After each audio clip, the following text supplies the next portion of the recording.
Hello and welcome to FlowVision video demonstration series. In this session we will be focusing on the workflow to prepare a dry screw compressor calculation. We will be covering the process starting from the CAD import to FlowVision until the beginning of the calculation, including the first iterations. This whole process should take around 30-35 minutes, including the mesh generation. So let's go ahead and click on create a new project icon and select the main geometry, in this case the casing geometry of our compressor.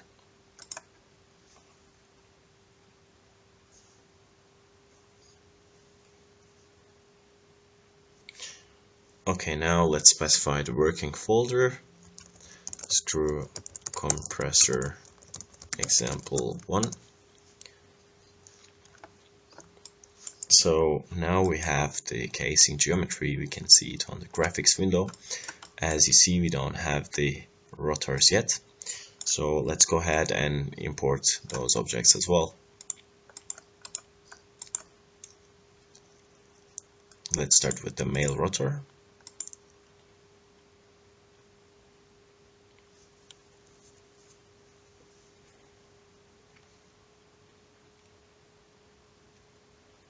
Okay, now we have the male rotor in FlowVision.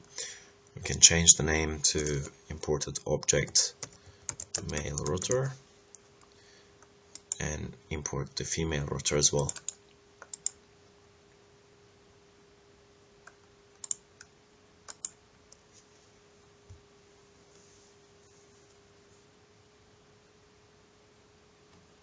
Okay, now we have the female rotor as well.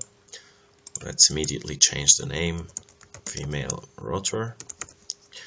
Perhaps now we can jump to post-processor tab for a second and change the visualization settings of these objects to see them better in the graphics window.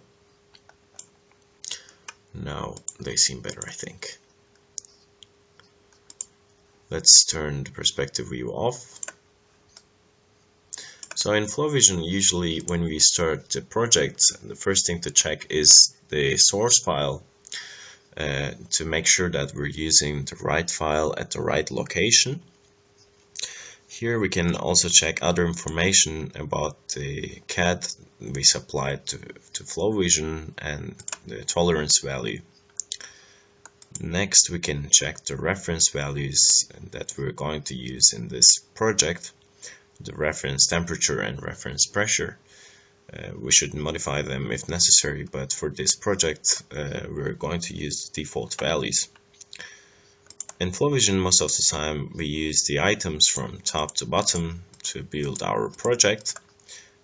So let's go ahead and create a substance and let's load it from the standard database. We're going to load air, gas equilibrium, and click on OK. As you see, we have loaded the data from the standard database. For density, for example, it tells me that we're using the ideal gas law, but of course if it's necessary to type in a constant or formula or table, this is also possible. So now let's create a phase. It should be continuous phase. Let's change the name first, phase air, and let's assign the substance that we created in the previous step. I click on OK. Now the next step is to specify physical processes in this phase. I'm going to turn on the heat transfer equations for compressible flow. Motion should be specified as Newtonian fluid. For the turbulence in this project, we're going to use K epsilon FlowVision model, which is slightly different than standard K epsilon model. Let's click on apply. Here there are various advanced settings for each physical phenomena that we specified in this item: heat transfer, motion, turbulence. I'll highlight the option all terms here in the heat transfer item. This corresponds to the heat generation due to viscous dissipation. For the time being, we will leave this option as no, and we will start our calculation. And once we achieve the convergence with this configuration, we will come back to this page after pausing the calculation. We will change this setting to yes, and we will include the heat generation due to viscous dissipation, and then we will continue the calculation and arrive the convergence with that configuration. This is a step to take in order to increase the efficiency to achieve convergence. The other items, we're going to leave them as they are in the default settings. So now our phase is ready. Next should be creating a model. Let's call this model as model air.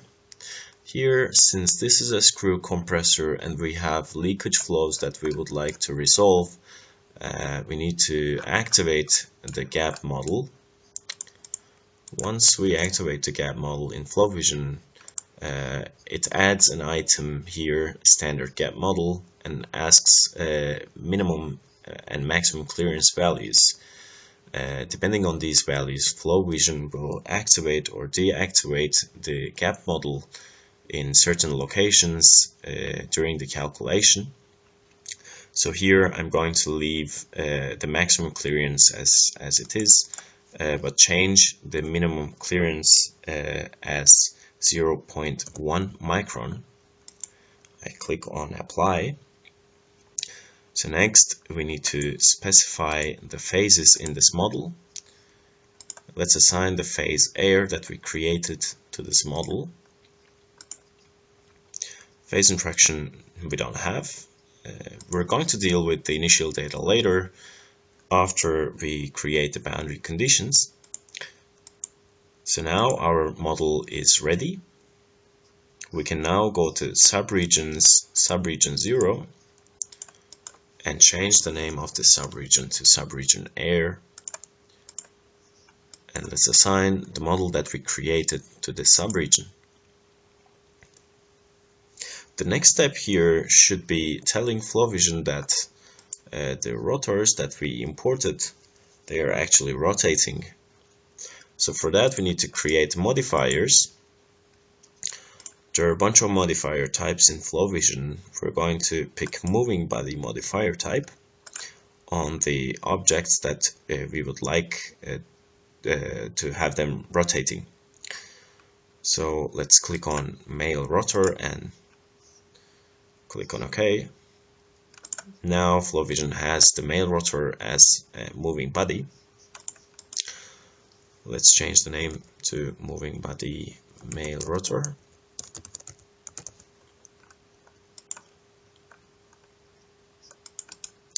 So let's do the same thing to female rotor. Again, let's change the name.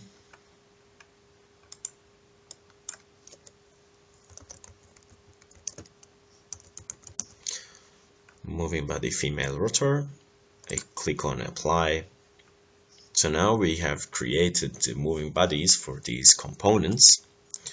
Now it's time to specify the details of this rotation, mainly the center of inertia and rotation speed.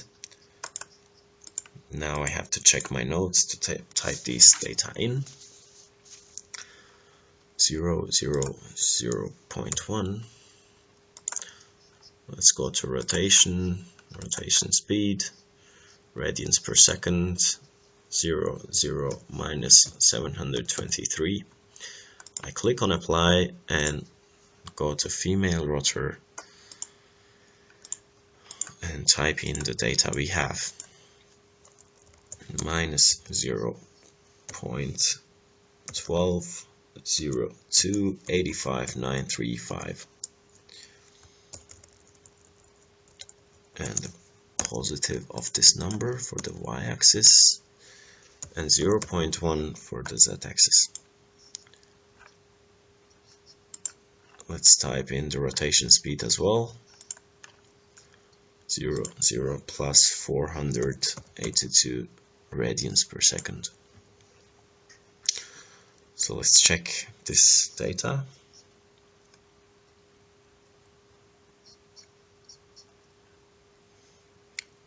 This one looks fine.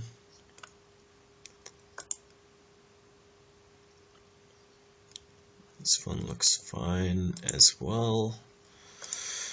Okay, now everything seems fine. So now FlowVision knows that these components are actually rotating. Next thing is creating boundary conditions. As you see, FlowVision automatically created some boundary conditions here. As you see, they are in different colors. This is because they were drawn like this in the CAD environment. So FlowVision automatically says that, okay, this is a different boundary condition because this has a different color. So let's go to boundary condition 0 and change the name of this boundary condition to casing. This is a wall type of boundary condition. It seems correct. The boundary condition number 1 is evidently the inlet boundary condition. Let's change the name. Inlet and inlet outlet. And we need to specify the velocity as inlet pressure. Click on apply. And go to boundary condition number 2. It should be outlets. And we need to give the free outlet type. And we're going to specify the pressure. Boundary condition 3 and 4, they are the rotors. So let's change the names. Male and female. So let's specify the details for the inlet and outlet boundary conditions. The temperature should be 20 degrees centigrade. Velocity should be 0 because this corresponds to the atmospheric pressure. Pulsations 0.01. And the scale should be 0.001.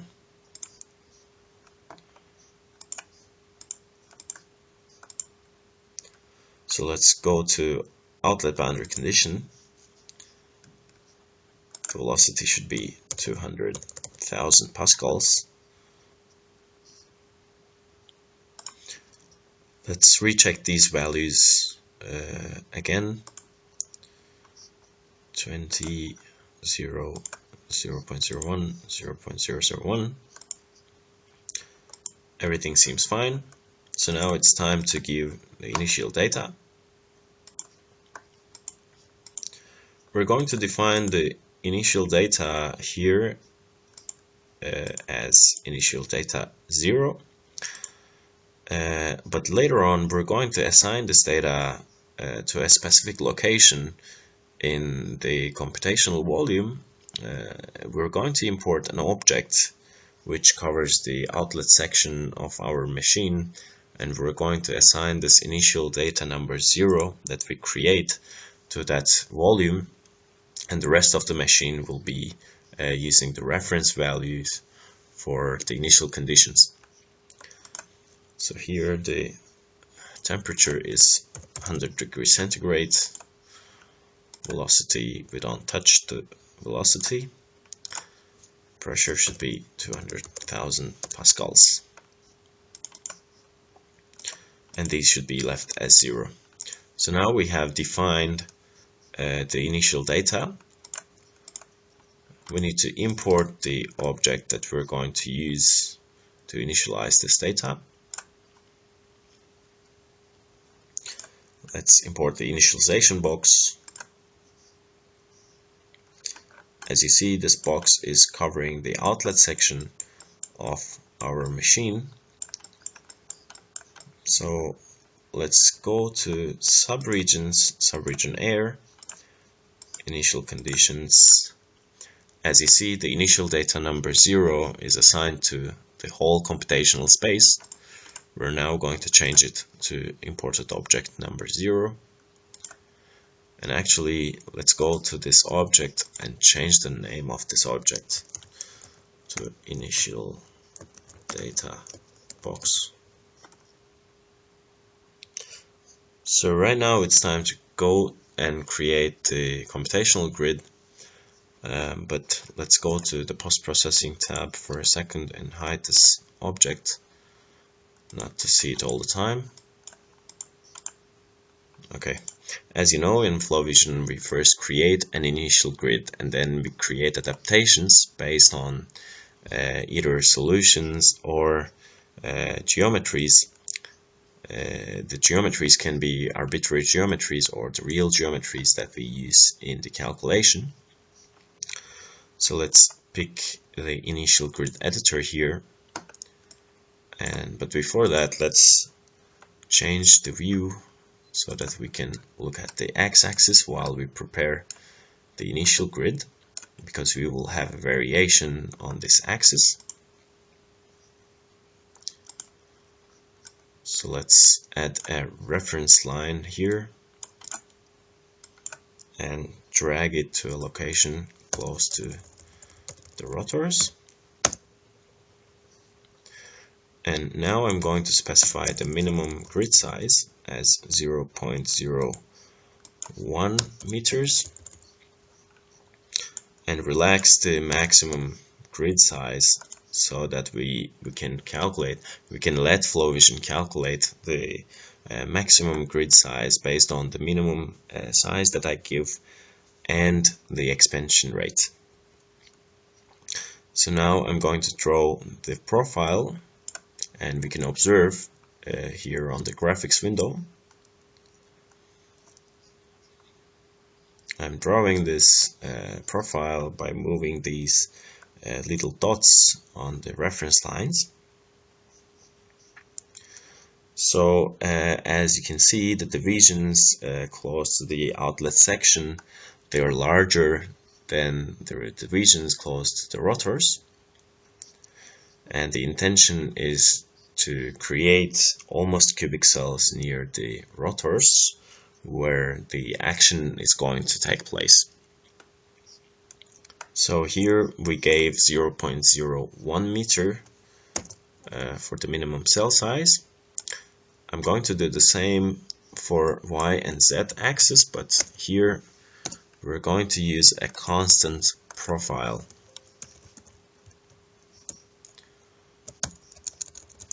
So as you see on the y-axis we have constant cell size, which results in cubic cells. Once we do this for the z-axis as well.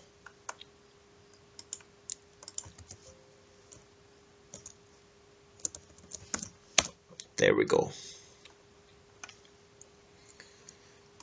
So now we're done. When I click OK, FlowVision tells me the total number of cells and a quick summary about the mesh that we just created. I click on OK and click on Apply. So now this is my initial grid. It's time to create our adaptations based on the arbitrary geometries that we're going to import. So let's select adaptation rotors box. Let's change the name first. Adaptation big box. Click on apply. Here, as you see, this box is covering the two rotors,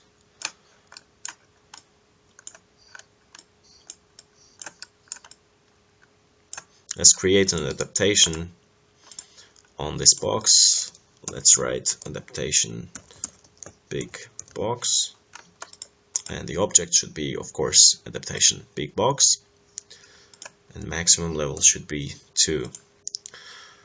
So one level of adaptation in FlowVision means that the initial grid will be divided into 8, and this process will be repeated 2 times when I pick the maximum level of adaptation as 2. Let's go ahead and import the other object that we're going to use for the adaptation. Adaptation rotor to rotor box. Let's change the name of this object, adaptation small box. I click on apply. As you see, this box is at a location where these 2 rotors are meshing into each other. We have this object there because this is a critical location for this calculation. So let's go and create another adaptation on this small box. Adaptation small box. The object should be small box, and the maximum level will be 3 in this case, which means that the division process will take place 3 times. So now we have the adaptations as well. The next step is to specify the solver parameters. But before that, let's go to Processor tab and hide these boxes that we imported so that we don't see them on the graphics window. And for here in the solver tab, in the time stepping, we're going to use the CFL condition. Apart from the convective CFL, we're going to activate and use the surface CFL, which is used when we have moving bodies in the calculation. If you remember, we have specified the rotors, the male and female rotor, as moving bodies in the subregion. That's why we need to activate the surface CFL and use it together with the convective CFL to achieve the right time stepping.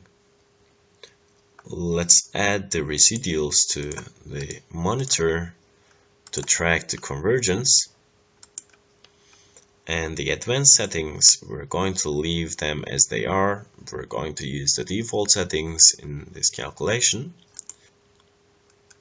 So next, we need to log in and connect to a solver.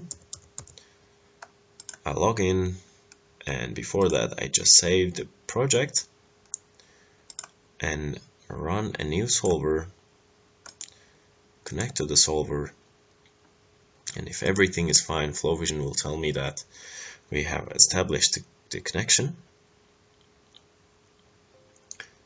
Okay, now everything seems fine.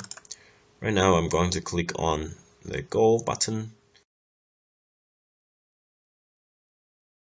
Now our calculation is running. We're waiting for the first iteration. Here, while waiting, we can go to the Post-Processor tab and create some items in order to see the details of the computational grid, for example, or to see the gap cells. Let's go to plane 0 that FlowVision created beforehand for us and change the normal of this plane to have a look at the YX plane. There we go. We also need to shift this plane a little bit. Let's try. And there we go. We can even reduce it to 0.9. Okay, now we have a plane cutting the machine from the YX plane. so that we can now have a look at the computational grid on this plane, or we can have a look at the pressure distribution, for example. Since this session is not focusing on the post-processing, we are not going to cover these kind of aspects, but we will have a look at the computational grid, we'll have a look at the gap cells, etc. And the post-processing session will be a separate session. So let's click on apply and right click on this plane and create a layer of computational grid section. I click on OK. There I have this item computational grid section number 0 on plane 0. This means that once the first iteration arrives, we will be able to see this computational grid section. So let's go ahead and create another layer of cell set, and in this cell set I have to specify the cell type, and it should be gap cells. So I click on apply. In FlowVision, when you create an item like this, they are automatically visible. So hide and select hide to hide. So let's go to computational space and create another layer of cell set, and this cell set is for the whole computational space, not on the plane 0. So let's again select gap cells.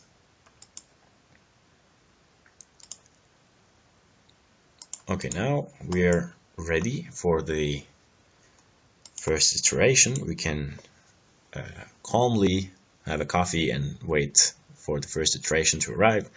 Then we can have a look at the computational grid section. If we don't like something, we can go back, we can pause the calculation first. We can go back to a preprocessor and modify and continue the calculation.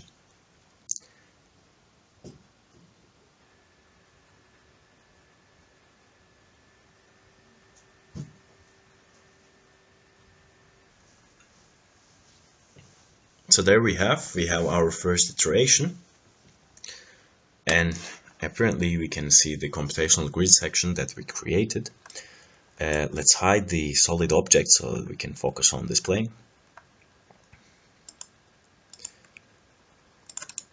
Geometry, hide yes, moving bodies, hide yes. So now we can see it better. Let's see if our adaptations are fine.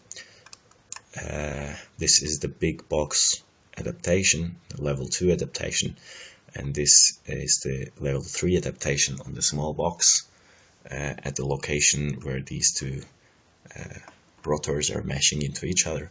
Let's have a look at the clearance.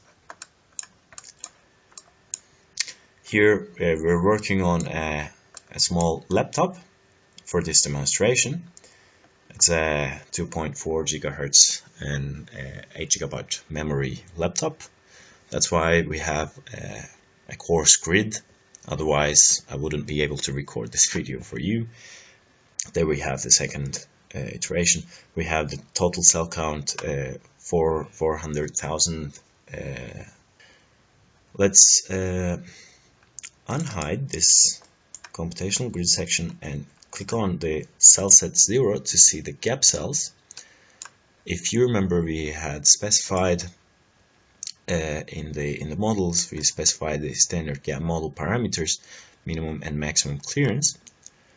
Here, when the clearance is between those thresholds, FlowVision automatically says that okay, this is a gap cell, so I'm going to activate the gap model, and these are the cells for this time step, the gap cells that are used. So let's have a look at the cell set number 1, which is the cell set of gap cells in the whole computational domain. Let's hide this computational grid section and also unhide the rotors. And actually we can hide this plane as well. Okay, now. And there we have the gap cells in the whole computational domain. As you can see, these cells are corresponding to the cells where we have the leakage flows. So this is an efficient manner to resolve the leakage flows.